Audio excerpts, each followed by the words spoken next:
Joining me now live for more on all this is Neama Rahmani, former federal prosecutor and president of West Coast Trial Lawyers. Neama, welcome back. What's the biggest thing we learned today?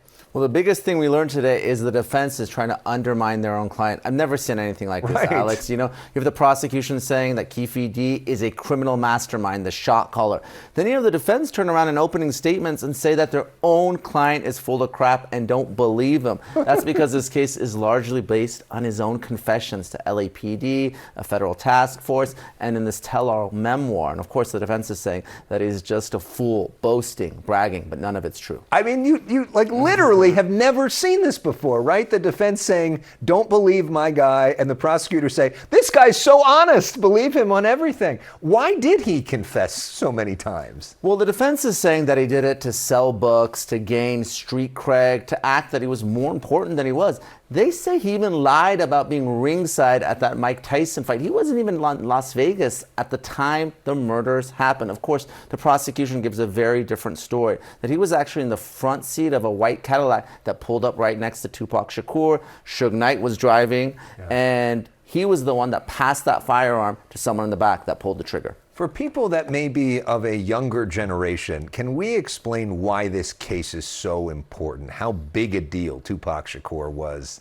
30 years ago? Alex, I gotta tell everyone that's watching, Tupac is the greatest rapper of all time. You know, taken away far too young, a great artist, a great actor, and truly an icon. And you know, obviously the following year, Biggie Smalls, another legend, was killed here in Los Angeles at the Peterson Auto Museum. None of those crimes have ever been solved. No one's been held accountable, and this is the first time someone is, albeit 30 years later. Yeah, and still such an interesting case, still getting so much attention. Meanwhile, another case getting so much attention is the case of Lindsay Clancy, who is a mother who admitted to killing her 3 young kids. The question is, why did she kill them? And was she basically not in control of her own mental state when she was?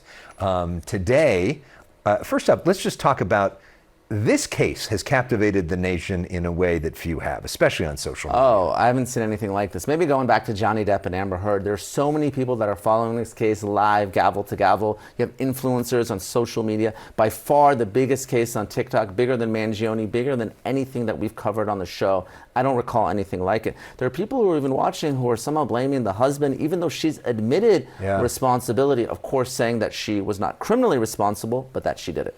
So interesting development today. Her mother took the stand. Here's some of that. Lindsay was a very loving mother. She was dedicated to her children. She was a fun mother. She was always doing things for her kids. She always wanted to be a mother, have many children, and I felt it was the best thing that ever happened to her. And she would do anything for her children. Why call the mom, and how did she play? Well, Alex, in any case, you want to start strong and end strong if you're any type of trial lawyer. And believe me, the defense started strong today. She was their first defense witness, and she was fantastic for 2 reasons. First, she allowed us to get inside Lindsay Clancy's head. I don't think the defense wants her to testify, but now you have someone who is telling the jurors the story of how she had these dark thoughts. She told her that she wanted to harm her kids.